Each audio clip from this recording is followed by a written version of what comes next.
Good evening, everyone. Thank you for being here tonight to celebrate the life of my brother, Joseph Michael Conway. We gather here tonight to remember Joe and to honor his legacy and to pray for the repose of his soul. My name is John Conway, and I'm Joe's younger brother. I'm the fifth of the 5 Conway children. I can't think of a better man than Joe Conway. My mom would often describe Joe as pure goodness. And I don't think there can be any really serious debate about that.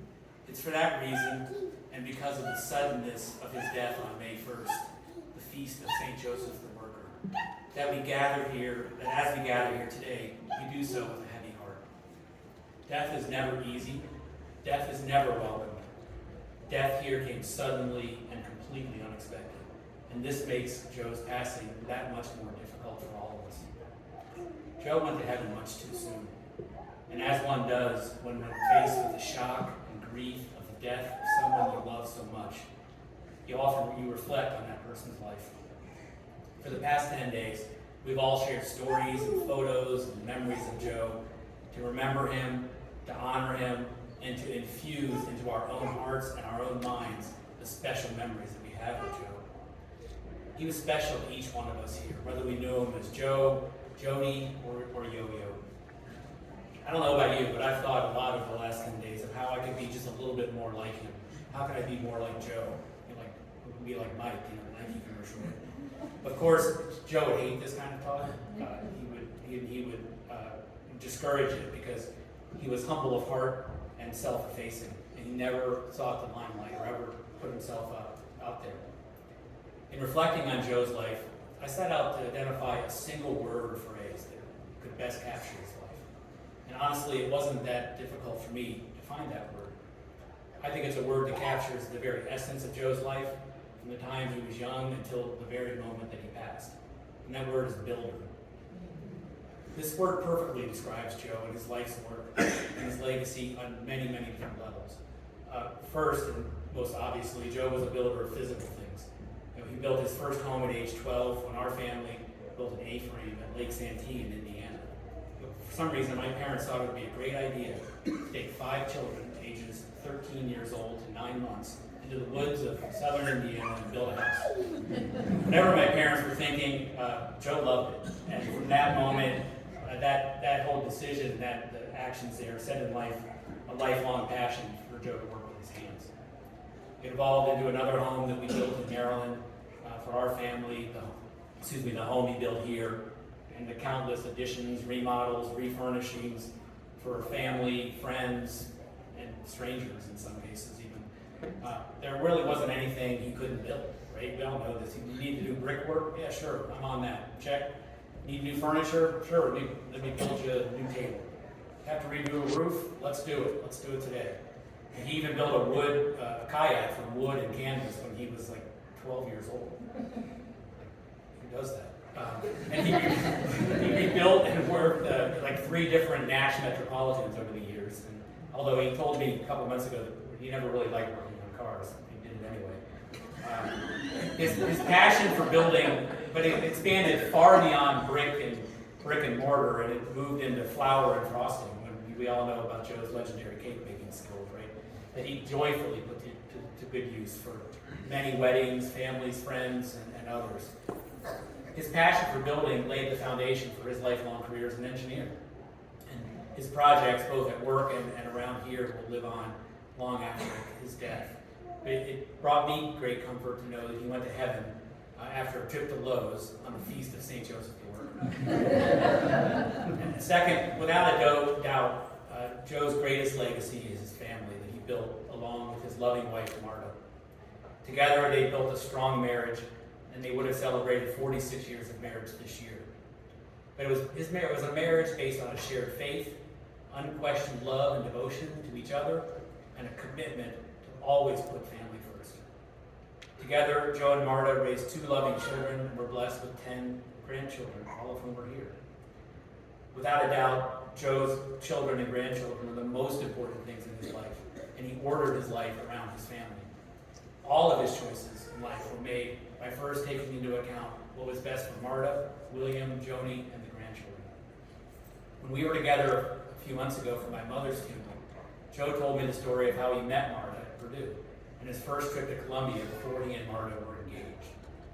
Though he didn't know it at the time, he admitted to being totally clueless. Art and other family members conspired to get Joe and Marta together. Joe eventually came around and went to Columbia, and during that summer-long trip many years ago, he and Marta fell in love and they married the next year. Over more than 43 years of marriage, Joe and Marta built a family, nurtured an extended family, and served as a guidepost of marriage to countless couples. Joe also built a lifelong bond with his brothers and sisters and their spouses, who we call the 7 C's, Marta's family, and dozens of nieces, nephews, and great-nephews and nieces. Joe was the gold standard for building a healthy and robust relationship, and he did it based on love. Third, Joe was a builder of community. And just one example was the community that he helped build here in Silva at St. Mary's. Joe chaired the Liturgy Commission and served as the music director. And I think he built the altar furniture in the church, at least some of it. There are countless acts of service that Joe performed over his years, many of which no one even knows about. Joe always showed up and was always willing to help with no expectation of asking anything in return. And serving as the music director, of course, made perfect sense. Joe had a lifelong love of music. He taught himself to play the guitar as a teenager one summer at Lake Santee in the house that he helped build. My favorite memories of Joe include him pulling out his guitar at family events. 2 songs that were my favorites that he would sing were Polly Bond by Peter, Paul, and Mary, and Kodachrome by Paul Simon. Joe also taught himself to play at least a half a dozen more instruments. I don't think he ever took a single lesson for any instrument. But funny enough, Joe, when he went to Purdue, did very well. I think he had all A's when he went to Purdue, 2 degrees in 5 years. I think the only grade he did not get that was not an A was a music theory class. And it drove my father nuts. But performing music for Joe, whether it was at church, whether it was in family, with friends, was an integral part of his life. And music helped Joe nurture a 50-plus year relationship with many of his high school classmates, some of whom are here tonight. And when he graduated from LaSalle High School, I know music was a big part of that group as well. Joe recognized that through music, you build friendships, you build relationships, and you build community. And that was a very keen part of his being.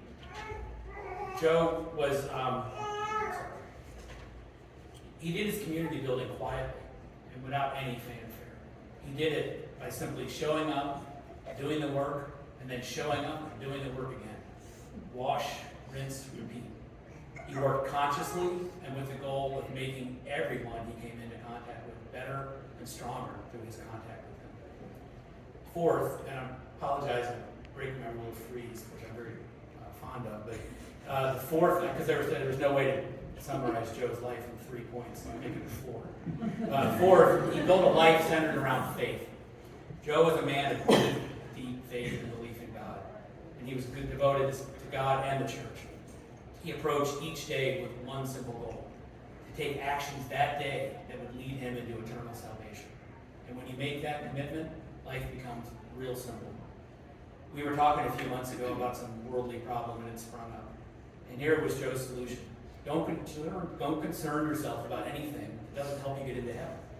If it doesn't affect my salvation, he said, I don't worry about it. What a profound statement and a way to live life. Joe always looked for the good in others. He focused on what's really important, all because he had built a life grounded in faith. He was a perfect example of the phrase, sometimes, and I think possibly wrongfully attributed to St. Francis of Assisi: preach the gospel daily, use words if necessary. Last Sunday, the gospel reading was from John chapter 14. It was also the gospel passage that our Father chose to have read at his funeral 20 years ago. In the passage, Jesus comforts his disciples by saying, in my Father's house there are many rooms. If it were not so, would I have told you that I go to prepare a place for you? And when I go to prepare a place for you, I will come again. I am certain that Joe is in heaven with Marta, and the other saints. And to be perfectly honest, if Joe didn't make it into heaven, I don't think there's much hope for the rest of us. But Joe has embarked, I think, on perhaps his greatest building project, using all of his skills, his building skills, to prepare, with God's providence, a room in heaven for all of us, that God willing, we will all be together again in eternal life. So we honor Joe, we honor his life and his legacy. We give thanks for his love, his gifts, and that special love that was extended to each and every one of us. We remember Joe and cherish the love that he showed each one of us. We pray for the repose of his soul, for Marta, and for all of the faithfully departed in the